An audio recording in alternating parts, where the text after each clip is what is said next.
Cam छो public. तो आज हम करने वाले हैं ICSC board volume and surface area of solid का एक क्वेश्चन। तो देखते हैं volume and surface area of solid में से कौन सा क्वेश्चन हमको दिया गया है।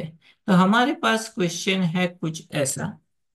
A rectangular tank is 25 meter long and 7.5 meter deep. If 540 meter cube of a water be drawn of the tank, the level of water is tank is goes down by 1.8 meter.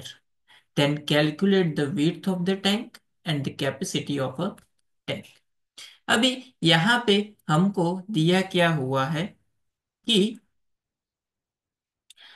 एक tank हमको दिया गया है जिसकी length हमको दी गई है 25 metre.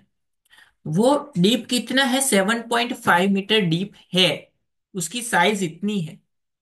लेकिन उसके अंदर जो पानी है उस पानी की साइज कितनी है? पानी कितना भरा हुआ है? तो 540 मीटर क्यूब पानी भरा हुआ था।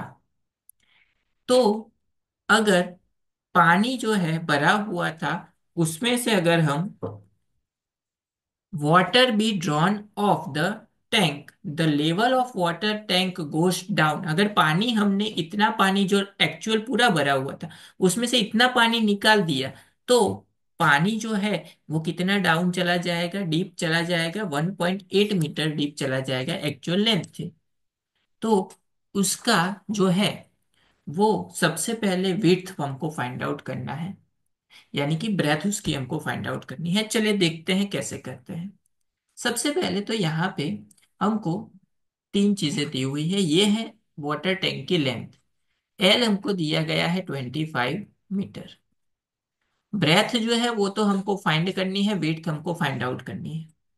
हाइट अभी ध्यान रखना आप, हाइट हाइट आप 7.5 मीटर डीप वो है, यानी कि उसमें यहां तक आप पानी भर सकते हो, पानी भरा हुआ है। लेकिन उसमें से पानी निकाला कितना? 540 मीटर क्यूब, ये हमको दिया गया है। एंड अगर निकाला उसके बाद वो कितना नीचे चला जाएगा? 1.8 मीटर नीचे चला जाएगा।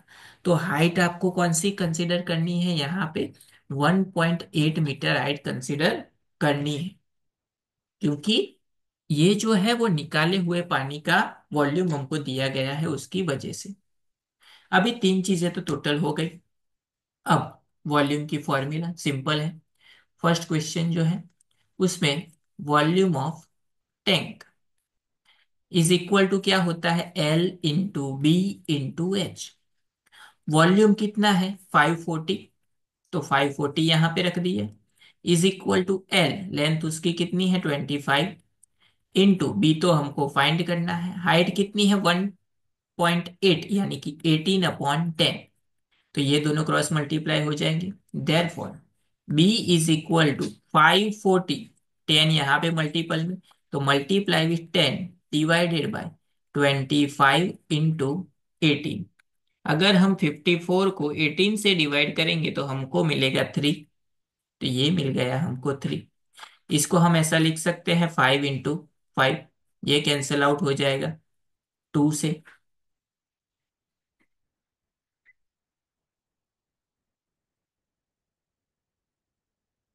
तो यहाँ पे बी जो है हमारा 3 इंटू 2, वो हो जाएगा 6/5। इन दोनों को सिंप्लीफाई करने के लिए 2 से मल्टीप्लाई, 2 से डिवाइड, तो ये हो जाएगा 12/10। यानी कि ब्रेथ जो है वो उसकी हो जाएगी 1.2 मीटर। यानी कि जो वाटर टैंक है उसकी विड्थ जो है वो कितनी हो गई? 1.2 मीटर, जो हमको पहले क्वेश्चन में फाइंड करने के लिए बोली गई थी। अभी the capacity of water tank, मतलब वाटर में अगर हम पूरा पानी भर दे तो कितना पानी फिल हो सकता है। तो अब यहाँ पे जो है वो हाइट हम क्या लेंगे? 7.5 लेंगे। एंड बी तो हमने ऑलरेडी फाइंड कर दिया 1.2। तो सेकेंड क्वेश्चन में द कैपेसिटी ऑफ